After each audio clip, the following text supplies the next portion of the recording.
1978 Dodge-based Chinook RV, and it's got a 360 and a 1-ton platform. This is a great van to own because you can pretty much get every part for this baby at the parts store, like just without having to worry about it being in stock or out of stock. Usually it's gonna be there, no problem. This thing is in great shape. We got it from a second owner, and we're able to drive it right out of where we got it.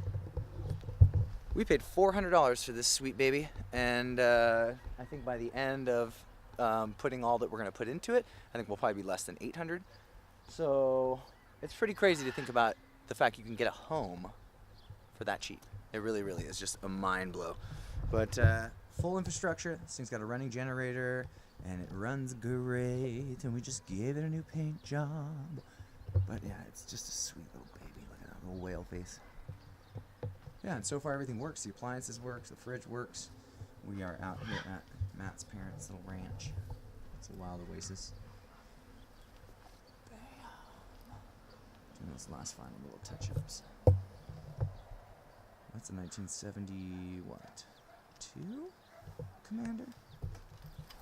And that's a 1966 Travco. We got all kinds of goodies back here. What was that? Got a leak somewhere. Pink antifreeze. Ooh, that's not good. Well, Matt, you can take a look and see what you think. All right, so today has become the kind of day that I've been talking about needing to practice. So when things get tough sometimes and the situation gets like a little interesting, I don't always film because I'm frustrated and trying to get to the bottom of something. So yeah, I'm just not paying attention. So we get to Matt's parents' house to get working on this here Chinook, which we just finished a paint job on. It looks amazing. And we'll show you guys how we did that too. It was cheap. It was like probably 50 bucks worth of supplies. It was really great. But we headed out to go to the parts store and realized there's a huge puddle of coolant under Matt's Jeep. It's like a 2006 with like a Hemi and stuff. It's like a newer truck. And yeah, the water pump just gave out. And so thank God it at least happened here so we can work on it. But that's unintended expenses that we weren't thinking about. And we are pretty strapped right now in the sense of like having money into this thing and then just, you know, Matt and I don't work. We work a few days a month, and then other than that we tour and we write music and we do other things, and we'd like to always keep it that way. And we're learning how to make that work like efficiently, like on clockwork kind of. Like we're doing good with it now. But for instance, with this one, we just sold an RV to Nike and we did really well, and like $5,000 to Matt and I lasts a pretty good amount of time. But we should have started on this a little sooner and not waited so long to, because now we're obviously like getting closer to the end of our little piggy bank, and now we're kind of thinking like, oh, now we got to sell this thing. And this is the kind of stuff that happens when you live that life. Is like you might not have a bunch of money saved up, and then all of a sudden something like a water pump going bad on the Jeep might happen, and then all of a sudden it's like, oh man, we got to come up with extra money we weren't thinking about. So I don't know, that can get annoying. So anyways, back to work, trying to just do what we can that doesn't cost us any money. So when we bought this thing, the gas tank was either empty or clogged or something, and so I just ran it off of a separate gas tank, just like a little, 2-gallon tank that we sat up here in the cab. But it's time to put it back on the tank. I'm pretty sure it's not clogged, and so an easy way to figure out if your gas tank is clogged or not, let me see if you guys can see this. So, where is it? So that little baby right there. Boom. That is the line from the gas tank. So that's coming in from the gas tank, and an easy way to check if your gas tank is either clogged or not is, to go ahead and take some regular old gas line. Boop. And we can plug it onto that line. Right. Oop. And then I should be able to just blow into this. I should be able to just blow into the end of this. You can do it, little buddy. And it should just tell me if, obviously the tank is clogged or not. So let's see if I can get this in the same view.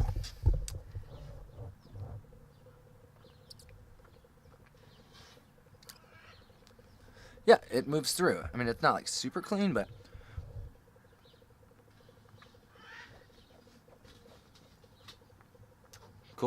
Hey, Matt. Can you take the gas tank cap off and just listen if gas is coming through? Teamwork. But yeah, so that's if this thing's, I mean, I'm pretty sure it's not clogged because I'm able to blow air through, and it's not like just clogging up and then blowing back at me when I take my mouth off the hose, you know? So that's good, which means the tank's probably just empty, which is easily possible because this thing was just sitting for a while. So this van's really good.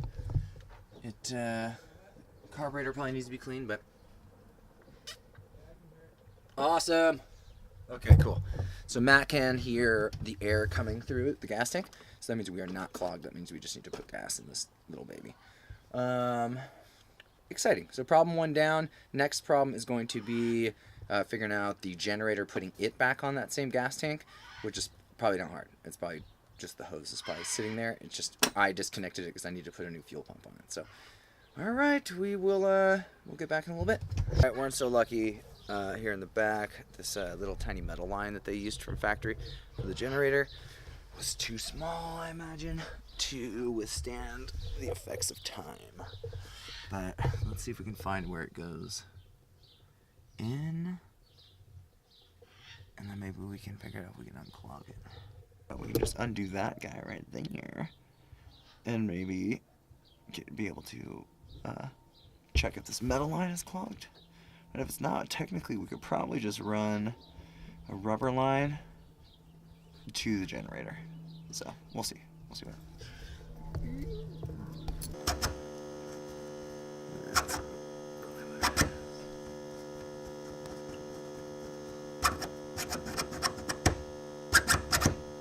happens. So I would just take this whole thing out, no problem, but there's probably a gasket behind here. And without getting a new one of those, it's gonna be pretty dangerous in the sense of without a gasket, this thing might leak like crazy when we try and put it back on. So alright, more updates soon. I need to get like a fuel filter before I put this tank, you know, back onto the motor, because I just don't know what kind of condition it really is in. I just stuck my cell phone with a flashlight in there and looked, and it didn't look too bad, but you just never know. So fuel filter, and then the generator is fine. It was like this rubber section of hose that hung in the gas tank that was clogged. So that's gone. I'm gonna hang a new little piece of rubber line. I mean, it's definitely not a forever like thing because the gas will just eat the rubber line up eventually. But it will definitely work for like 5 years or 10 years, something like that. But the biggest problem, damn, listen to these chickens. The biggest problem right now, I guess I'm facing is, so this is this little kind of like lock ring setup. Damn, air compressor. Okay, so this guy, I don't think what this was originally was this. I think they put something like this on. And anyways, yeah, there was no gasket on it, and so if we had filled this thing up with gas, it would have just poured all over the ground. I mean, at a certain point, maybe a quarter tank. So I gotta figure out either some kind of gasket for this thing, and because it's not original, it's gonna be an interesting find. But yeah, I gotta see if I can find a little 6-hole rubber gasket, and if not, I guess I gotta try and maybe use RTV, which is like gasket maker. It's you know, like kind of this like putty-ish stuff that comes in a little tube like toothpaste, and you spread it onto things like I don't know, contact surfaces, so like water pump housings and something like this, where this thing's gonna butt up against like a poly plastic gas tank, and it kind of, because it's like putty-ish and soft, when you tighten it down, it'll kind of fish itself into all the little cracks and hopefully in theory seal, and it does an amazing job of it. I mean, in a lot of applications, you don't even have to use a gasket, you can just use gasket maker, which is what RTV is. But the only problem with gasket maker is that it's really not good friends with gasoline. So over time, gasoline will definitely eat it up. I guess I'm just hoping that, you know, this would be a fix that would hopefully last like a couple of years, and then the owner, whoever buys this thing, we're going to sell this thing for a price that's super fair.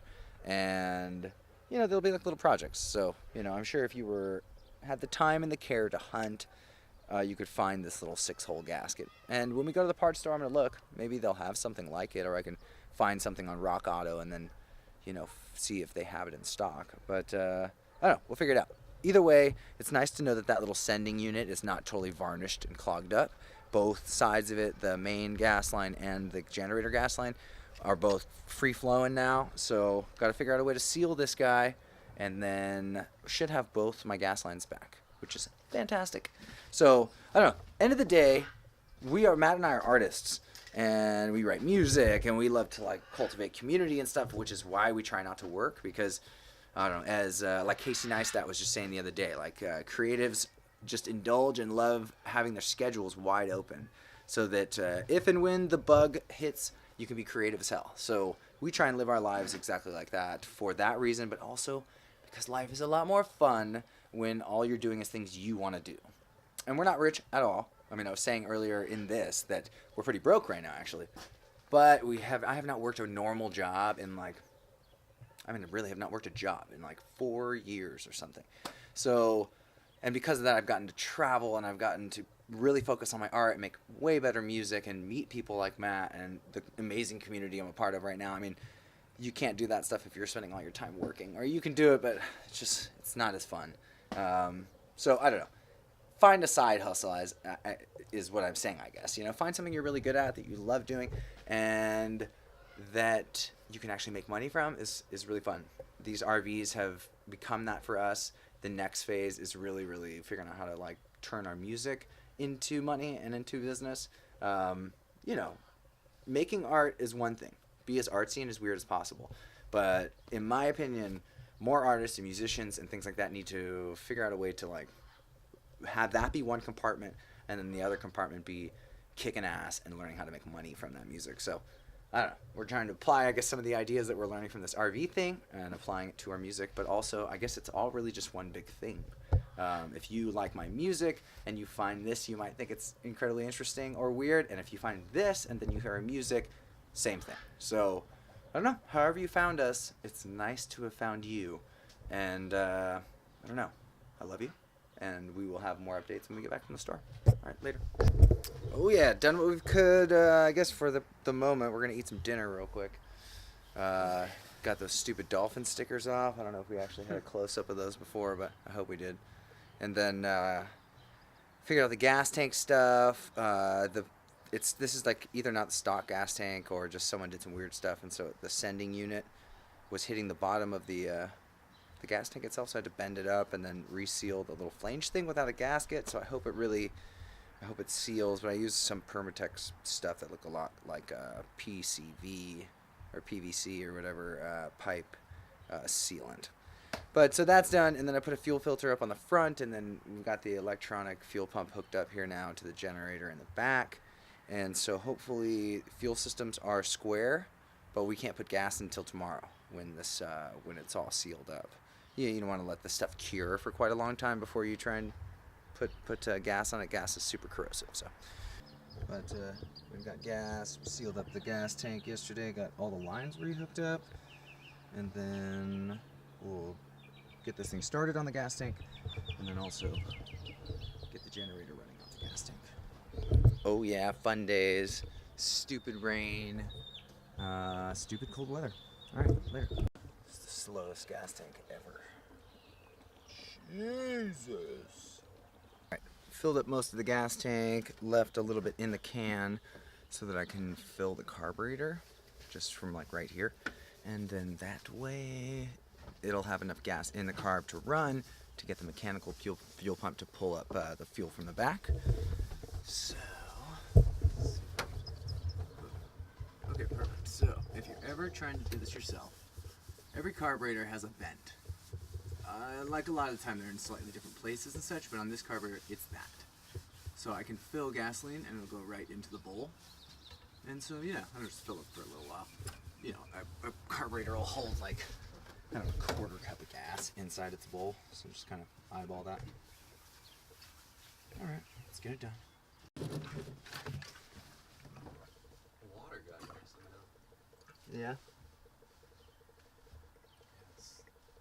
Whole seat is soaked.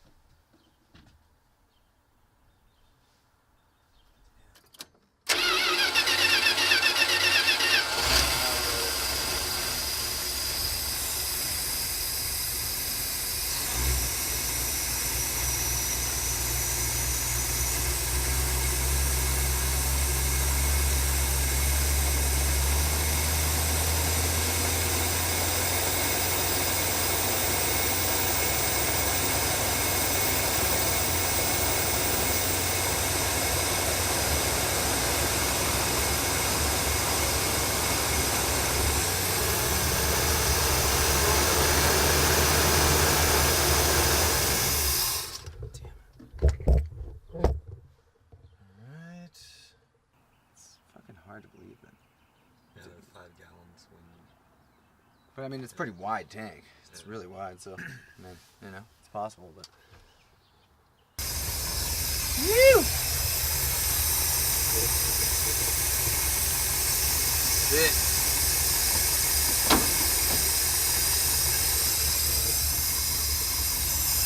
What'd you do? What? What'd you do that changed? Well, I just got to put the car more level. I just said it.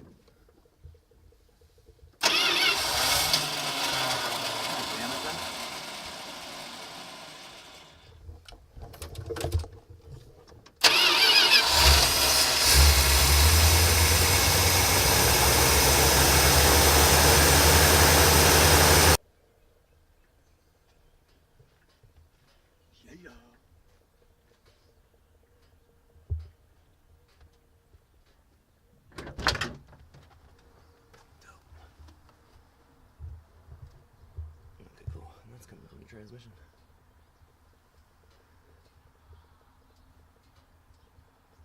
Tight. Oh yeah, that's what I like to hear. Oh yeah. So I'll count that as a win. The truck got running off the gas tank, and the generator running off the gas tank as well. Generator's not running perfect, but I plugged in a grinder and turned it on and it ran. So, hey, what are you eating? You got dirt all over your nose.